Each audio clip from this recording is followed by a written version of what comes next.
This is the Aeon Byte interview, and with us today we have Winter Laake to discuss his new book, The Satanic Paradigm.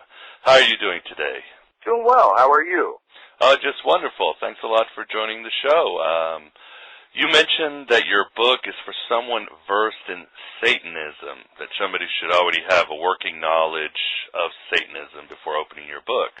So before we delve into the Satanic Paradigm, could you give us a history of modern Satanism? Modern Satanism has come about since about 1959. It started with Anton Szandor LaVey and his magic circle, and it was focused mainly on witchcraft soirees and series of other type of rituals that they were experimenting with. And from the magic circle, it evolved in coming up to about 1966 into the formal Church of Satan. From that point on, 1966, on Walpurgisnacht, which is April 30th of just about every year, and Walpurgisnacht means witch's night in German, Anton Szandor LaVey began his religion, his Church of Satan, and it is still a functioning religion as of 2010. It's had a very long and arduous history with its ups and downs, and modern Satanism has obviously evolved from that point until now into kind of just a plethora of different paths, Luciferianism, theistic Satanism, self-indulgent Satanism. So it's many, many branches of the tree have grown. And which one do you subscribe to or lean towards? Satanism for me is kind of like take what you can and discard the rest. You know, I take from a lot of different philosophies over the past 500 years intrinsically on Satanism, and in encompassing even the modern concepts of Satanism. So it's like I will borrow, me personally, from these varying different concepts and build my own precept of what Satanism is for me. I never really aspire to one set design on what Satanism is. I always aspire to be many, many different aspects.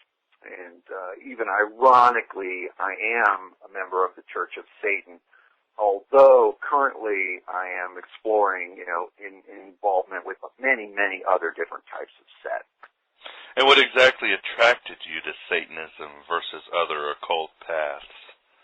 When I was about 5 years old, I experienced a series of supernatural occurrences and omens. To speak of this, people would be scratching their heads and thinking this guy's crazy.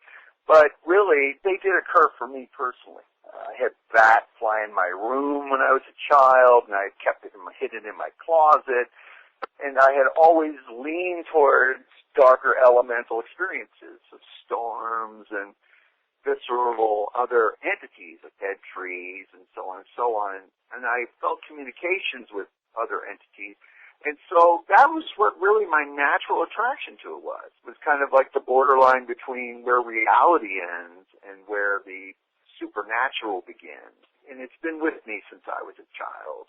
From my teenage years, I came in contact with Anton Szandor LaVey through letters, and later on I learned about the 888 celebration, which Zena LaVey, who was at that time, in 1988, the high priestess of the Church of Satan, had invited me out to the 888 celebration in San Francisco, which I attended, and met a lot of interesting individuals, Boyd Rice, and people that were there. And there was a lot going on, and it was a really fun place to be at that time. And things were really galvanized. And unknown to a lot of people, there was a deeper precept behind the 8/8 celebration other than just a big party with a lot of lab tech films and recitals and rituals and so on. It really had to do with the 1988 year itself being 1,500 years predicted in the Bible and other Gnostic texts of the overturning of the world's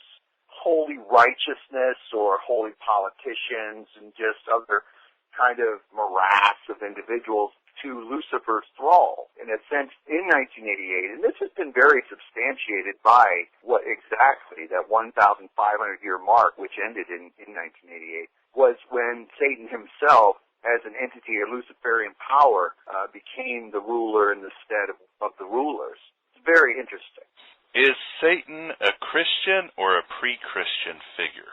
Satan is as old as the world. The entity of Satan stems from Pazuzu, being one of the oldest forms of demonic power on the earth. Arum and Lilith. These creatures came from the deserts of Persia and Iraq and so on, where they basically the foundation of the world. Anton Szandor LaVey spoke of this area being the seven towers of Satan, which makes a lot of sense. And I think that it is very pre-Christian. During the medieval ages, it was more codified that Satan was an entity and the Crusades began and a series of events occurred that was a major backlash against any kind of experimentation into the occult in general. And I think it just got branded as Satanic, when really it was an evolution of mankind. It had to do with witchcraft.